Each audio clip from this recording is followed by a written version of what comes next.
Hello.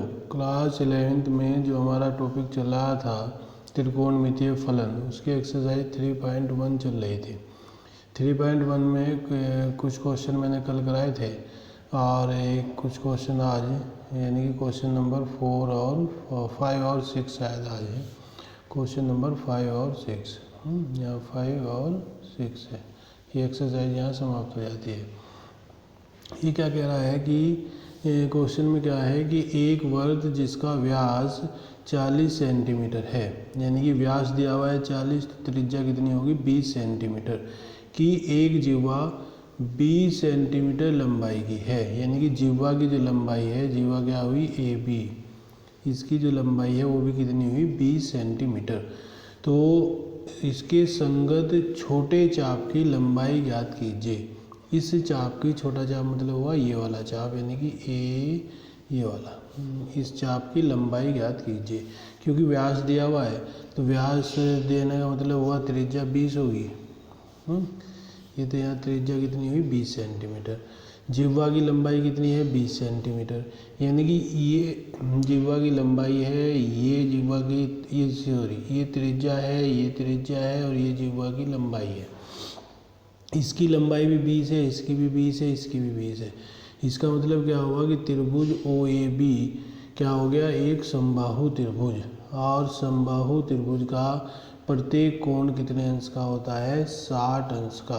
ठीक, कितने अंश का होता है 60 अंश का, यानी कि ये जो कोण है ये 60 अंश हो गया। 60 का मतलब π/3 रेडियन। इसे रेडियन में बना देंगे। मैंने बताया था कि ये जो सूत्र होता है कोण बराबर चाप बटे त्रिज्या, angle is equal to arc upon radius. इसमें जो भी एंगल आता है वो रेडियन में आता है, तो हमने इसे 60 को भी कायम बता दिया रेडियन में, π/3 रेडियन। कोण इज इक्वल टू चाप अपॉन त्रिज्या, तो चाप इज इक्वल टू क्या हो जाएगा कोण इंटू त्रिज्या। तो L इज इक्वल टू, यानी कि चाप इज इक्वल टू हो गया π/3 इंटू 20, यानी कि 20 π/3 सेंटीमीटर। इसके बाद क्वेश्चन नंबर 6, यदि दो वर्त दिए हुए हैं समान लंबाई वाले चाप हैं, यानी कि चाप की जो लंबाई है वो समान है, केंद्रों पर क्रमशः 60 अंश और 75 अंश के कोण बनाते हैं, तो उनकी त्रिज्याओं का अनुपात ज्ञात कीजिए। यानी कि क्या दिया हुआ है, एक तो चाप दिया हुआ है, दोनों के बराबर है। θ1 की वैल्यू मान लिया, पहले वर्त का कोण θ1 है, दूसरे का θ2 है, तो θ1 और θ2 की वैल्यू दी हुई है। त्रिज्या हम मान लेंगे R1 R2।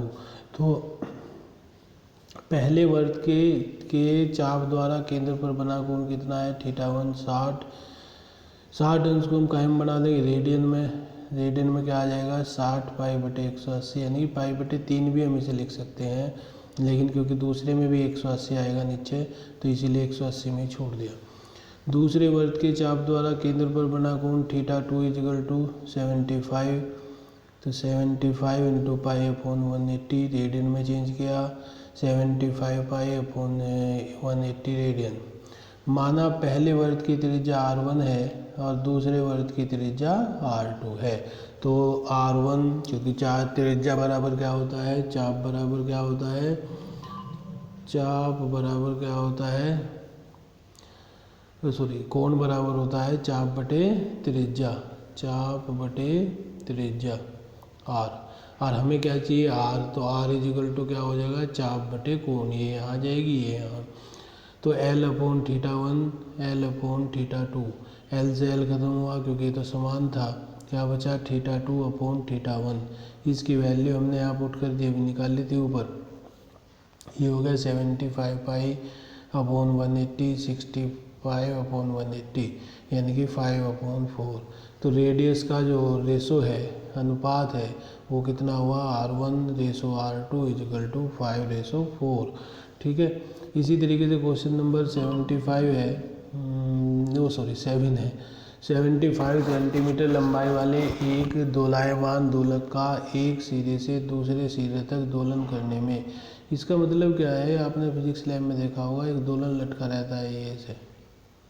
ठीक, जब हम इसे दोलन कराते हैं तो यहाँ पहुँच जाता है और ये यहाँ पहुँच जाता है, ऐसे हो जाता है एक।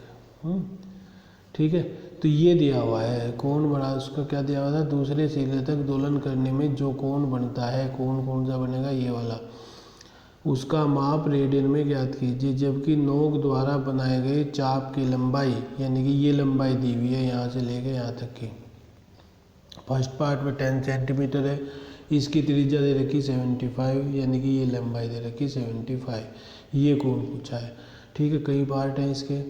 जैसा चाप की लंबाई दी हुई है L 10 सेंटीमीटर, दोलन की वृत्त की त्रिज्या दे रखी है 75 centimetre, theta is equal to L/R 10/75, इस सूत्र से रेडियन में आएगा तो 2/15 रेडियन। इसी तरीके से सेकंड पार्ट में 15 दिया हुआ है, R की वैल्यू 75 एज इट इज है ही, थीटा इजिकल टू 15/75 1/5 रेडियन। इसी तरीके से थर्ड पार्ट है L is equal to 21 centimetre, theta is equal to 21/75, यानी कि 7/25 होता है। ठीक है, इसके बाद ये यहाँ ख़त्म हो जाती है एक्सरसाइज। ये और कल जो है दूसरी एक्सरसाइज कराएंगे, इसीलिए आप इसे कॉपी पे करते रहें। जिसने किया हुआ है वो इसका रिवीजन करे। धन्यवाद।